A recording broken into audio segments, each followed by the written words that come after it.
Hi, I'm your Gemini friend. So this video is about Saturn in the 6th house.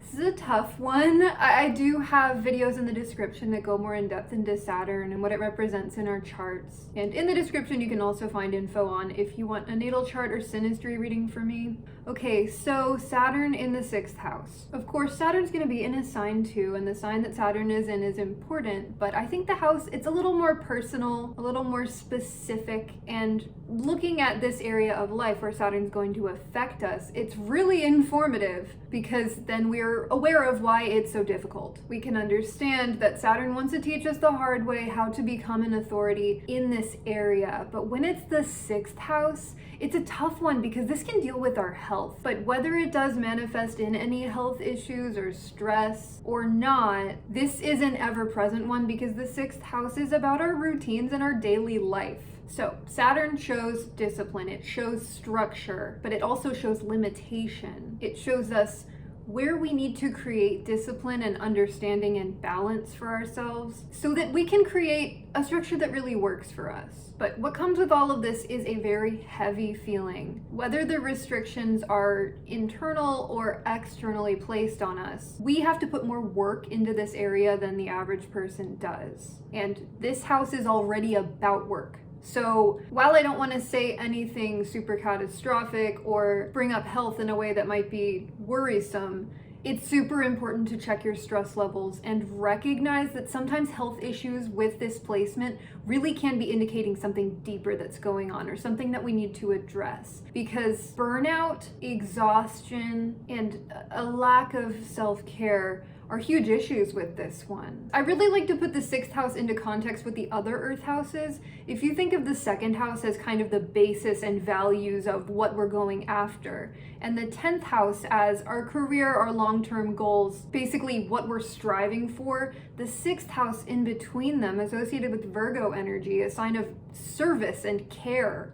This is about the steps that we take to get to the 10th house based off of our 2nd house values. So it's about the process, it's about maintaining things so that we can reach our goals and making a habit out of them. That's why it rules habits and routines. But when Saturn comes in with restriction in the house of routines and maintenance, it can feel like we're trapped in our routines or like our responsibilities or the role that we want to be seen as playing, the role we feel like we need to fill is like a prison, and the body itself can feel like a prison that you have to upkeep, you have to maintain it, you have to take care of yourself, when there could be things preventing that from being easy or internal feelings making you feel like you're not worth it, ideas that you have about needing to take care of other things before you take care of yourself. So what I'm talking about in this video, I'm going to go over struggles and then the growth process and then what mastery looks like.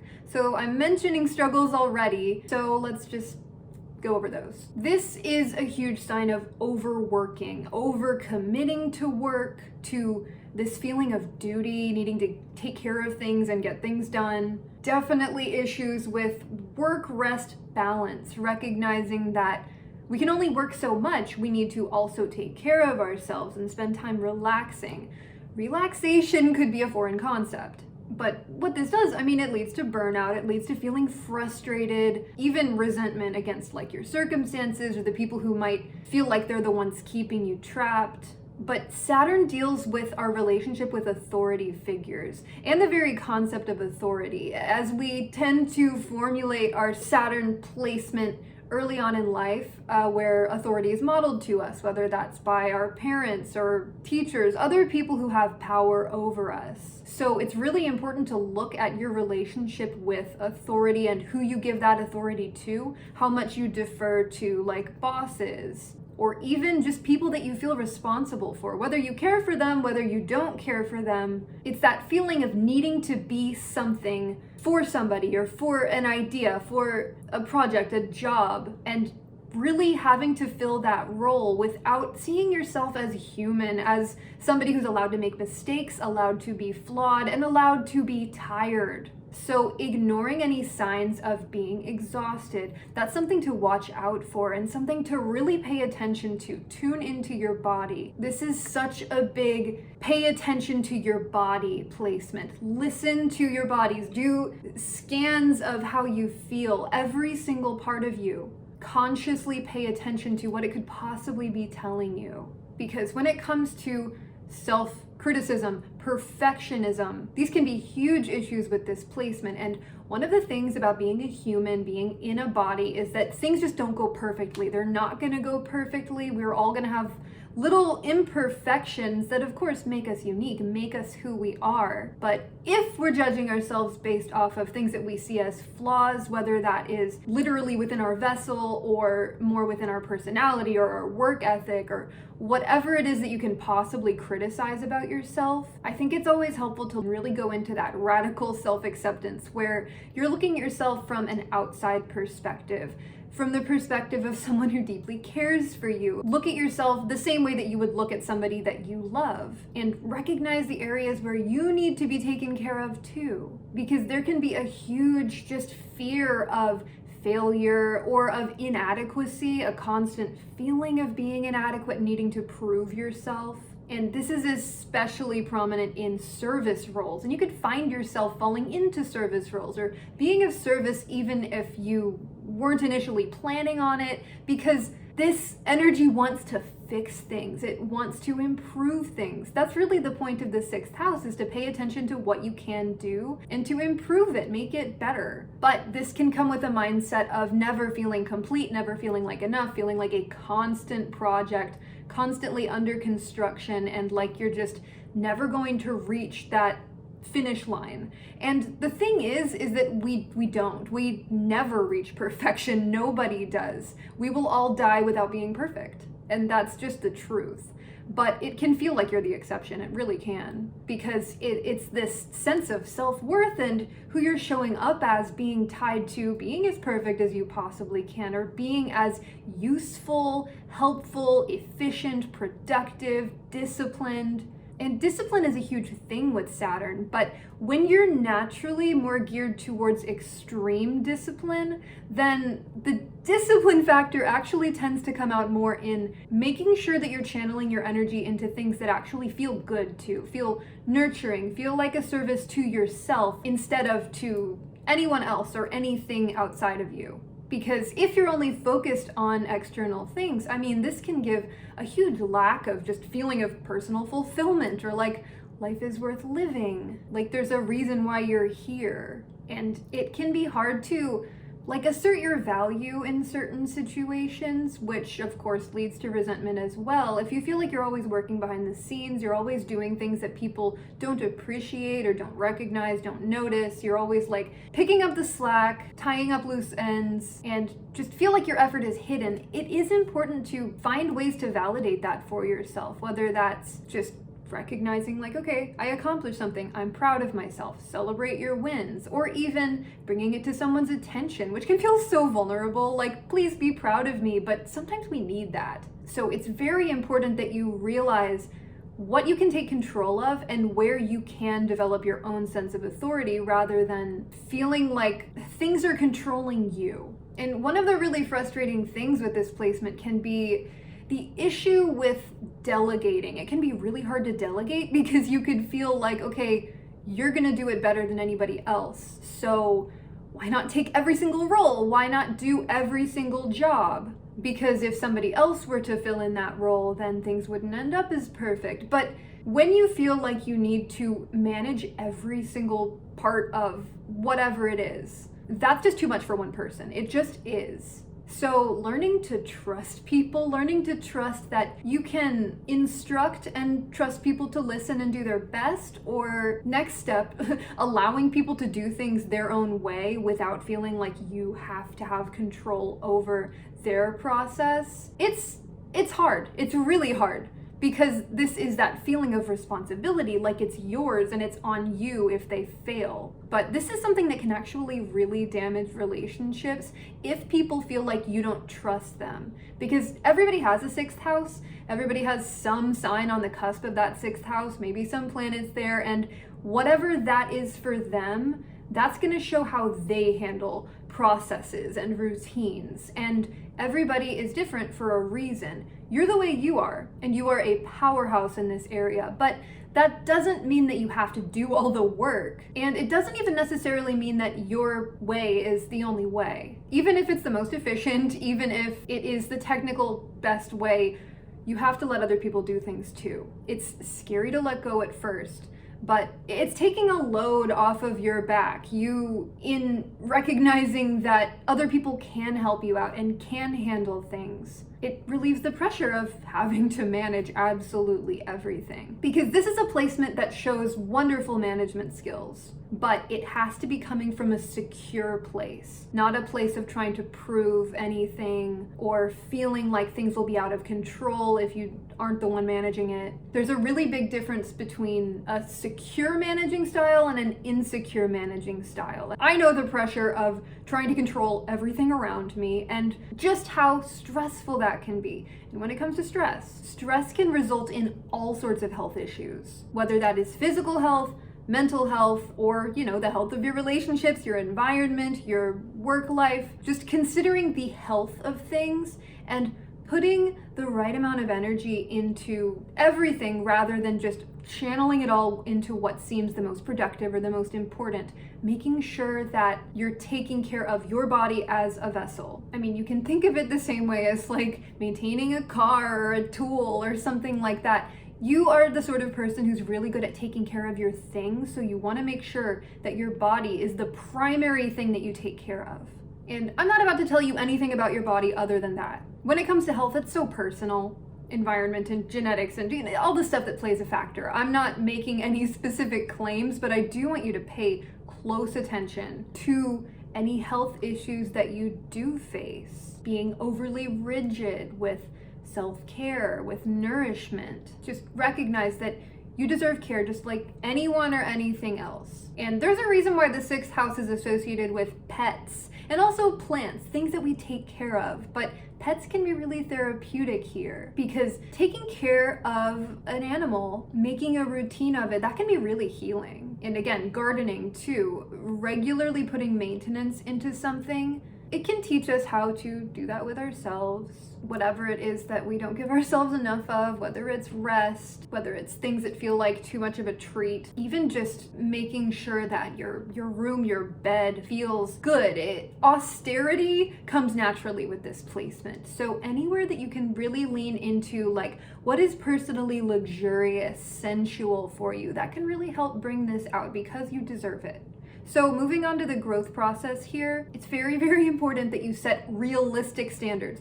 Make sure that standards that you have for yourself are realistic. Standards you would enforce on anyone else. You are not an exception because you don't have to be perfect in order to deserve to exist, to be likable, to be a good person. Just the nature of existing. That is enough. Because this is one of those placements where should is a bad word. If you're feeling one way, but you're telling yourself, but I should do this, things should be this way, consider why they might not be. Consider why you feel that way. Who told you that? Where are you getting this information? And question it. Question your anxieties. Question the thoughts that you have that are patterns that come up, destructive patterns especially. Punishing, self-punishing patterns. And since Saturn does go back to our early relationship with authority, consider what those authority figures told you and what you have internalized, what you have as your inner voice telling you these things. And also look at your moon sign. I just think that the moon is really important when it comes to taking care of ourselves and nurturing ourselves emotionally and physically. So by looking at your moon sign, you can see what the sort of ideal way of really embodying comfort is for you. And prioritize comfort. That's a huge thing. It's really important with this placement to prioritize comfort over constant productivity because you're not likely to overdo comfort, but you are likely to overdo productivity. And one way that you can channel discipline into something that's actually healthy is when setting those realistic standards, also set realistic rest or nourishment opportunities, things that you would do for a person that you love, and make sure you're doing those things. You can make a list or a schedule and be sure to fit those little things in that make you feel more like a person, that make you feel like you deserve this moment of whatever it is.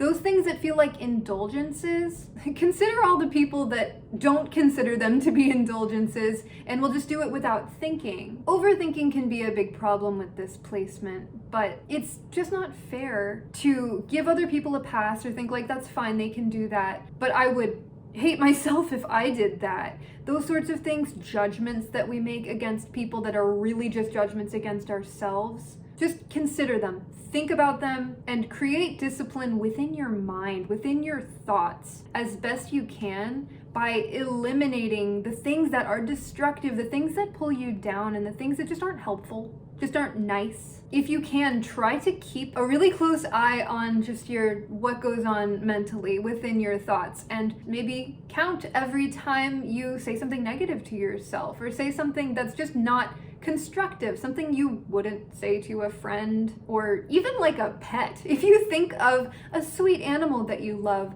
what if you spoke to that animal the same way that you spoke to yourself? You don't deserve that. It's sad.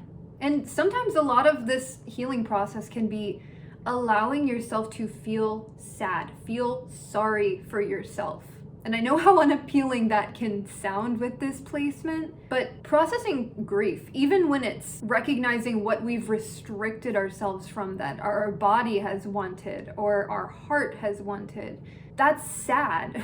We can have sadness within us, just within our bodies that wants to come out, and that can be a part of taking care of ourselves. And just working through any fears that you have regarding perfectionism, fear of failure, fear of not being enough, or just feelings of not being enough. It's so important to recognize progress. It comes from consistency, not perfection, not following a rigid rule set. Consistency. That's what discipline is. Consistently channeling energy into something that we want to do. So prioritize taking care of yourself. Make sure that's something that you want to do, and set little goals that actually feed you, that make you feel better, more rested, more nourished. And don't expect perfection from yourself, even within that. Missing one thing, it's whatever, just consistency. You don't have to be 100% perfect in anything. You just want to be consistent in the things that you value. And then another thing that can be really healing with this placement is finding ways to really enjoy your daily tasks, the process of things. Getting in the flow state, especially when you're taking care of something maybe more mundane, that is when we get really wonderful insights. And that's how we really connect to our intuition and like our higher guidance deep within us. When we're in that flow state, we're just doing something. We're not even having to think about it. Even like, driving, when you kind of zone out and realize you haven't been thinking about driving for a while because you've been in your head. Try to make those moments something more healing and spiritual rather than filled with anxieties. Creating any sorts of rituals or even a mantra that really feels good, makes you feel better about yourself. Repeat that instead of any negative things that you might be telling yourself. And super, super important to understand your role and your power and what's actually expected of you versus what you expect of yourself. The ways that you might trap yourself within a role or assume that you have to be a certain way in order to fit into something, be good enough for something. Instead of critiquing yourself, really focus on the value that you bring, on what you bring that's special, on what you do that is underappreciated, and find ways to appreciate that. I know I mentioned this before, but it's so important to appreciate yourself, even if it's like journaling, just writing down at least one thing every day that you're proud of yourself for, that you did even though you didn't want to because you knew it was good for you. Make a list of that and make it a habit. Anything you can do that is positive habits, that is where this placement really excels. Because when you see your value, then you see your power. You see what you are bringing rather than what things are doing to you or expecting of you. When you can flip it so that you see what your role is within things from a place of power, then it can really help with that feeling of being out of control. Just developing a healthy relationship with control in the first place. And like I said before, that can take taking risks, delegating, allowing people to do things their own way and seeing that it was actually okay. I know it's not always gonna be okay, but things are usually not quite as rigid as they can seem. because there's service, there's being of service and doing good things, and there is completely erasing yourself, neglecting yourself. And these are the places where you want to find balance. Doing service to the point that it feels good, but not to where you are completely erasing your own importance. Being disciplined, but not punishing yourself. And what feels like a ritual, it feels healing, it feels steady. This is a placement where steady consistency is actually a really good thing. It can help you know what to expect. So rituals versus things that feel like a cage, like you're stuck, like you have to do things in a certain way and you can't break free from it. So finding a balance and making sure that both sides of it feel good, that you're not over giving. You're getting things done in the way that feels good, makes you feel good about yourself, like you're being effective, but doesn't take away from your own comfort and just your sense of self. So what mastery looks like with this placement is definitely having really strong management skills. Being able to delegate by recognizing what different people are good at, giving enough but still fairly minimal instruction. Making sure that they know what to do, but not micromanaging them because you feel like they're not going to be able to do it. This is a confident management style because you're able to give tasks to people in a way that doesn't mean that you're carrying everything. And this is also wonderful at time management. It can feel like time totally gets away from you, like you never have enough time for things, but Saturn is time. And Saturn placements, they take patience, they take time, they get better with time. So in the house of routine, time management is something to really pay attention to, but in a healthy way. And this is absolutely a skill when coming from a confident and secure place. And then this is also just such a deep sense of responsibility, but reliability. People seeing you as an authority and just trusting you, knowing that you are going to be able to handle things. And if you struggle with insecurity in the way of you feel like you need to prove yourself, like you have to show people over and over that you are capable, that you can do it. What comes with mastery is an understanding and just a natural essence of, I can handle things. I don't have to prove it. You can just tell, and people come to you. They come to you for help. But it comes out in a way that feels supportive and sustainable instead of draining. And also, health with this placement can really thrive when you're going about everything care of yourself, care of the things that feel good, and making sure that you feel good on a regular basis. Like you're not just getting by. This is mastery of health and of taking care of your body in a way that feels really, really healthy. Having a positive relationship with that. In the same way that you might enjoy taking care of something else that you love, you're taking care of your body in a way that really feels good. Because this is a balanced relationship with responsibility, duty, and rest. And this is also a sign of being a mentor, but in a way that you're not overly attached to the process. It doesn't feel like your name is on everything that you touch. Someone asks you a question and you have to make sure it's perfect because it's a negative reflection of you. This is releasing that anxiety altogether. Knowing that you're doing your best. You've got the process down, and it's kind of on other people to figure it out themselves. And it's just not a reflection of you. This is getting a really good feeling, a supportive feeling from being there for other people, and also knowing that other people are going to be there for you, because this does take vulnerability. This can take saying no when you don't want to do something, saying no when you can't do something, and taking sick days sometimes, taking mental health care days, knowing when it's just not a productive day, and allowing yourself to take a full day off. No shame, no guilt, being so in tune with your body that you know what it needs, when it needs it. And these things can sound kind of simple, but it's literally the basis for just having a good life.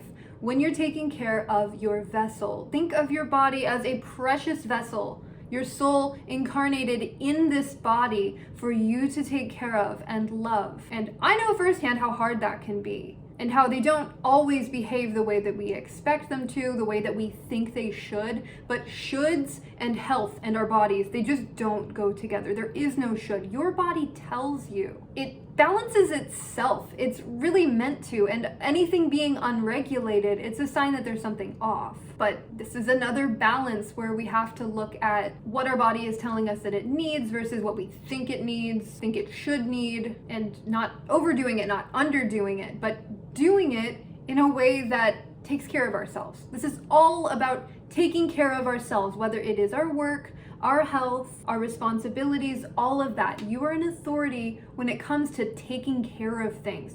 Being of service, but not in a way that is self-erasure. In a way that makes you feel like a pillar, like something stable. This is building foundations for your overall health. Mental health is a huge part of this, but having that foundation from things being difficult in this way, it's one of the best foundations that you can possibly have. So while this can be an incredibly difficult Saturn placement, it's also one of the most useful ones. So that's what I have to say about this placement. Please let me know if you have this placement, if you relate to any of this, any of your experience that you want to share. I'm very interested, and I wholly support you in all of your imperfection, your necessary imperfection. Okay, so thank you so much for watching. I greatly appreciate you, and I love you. Bye.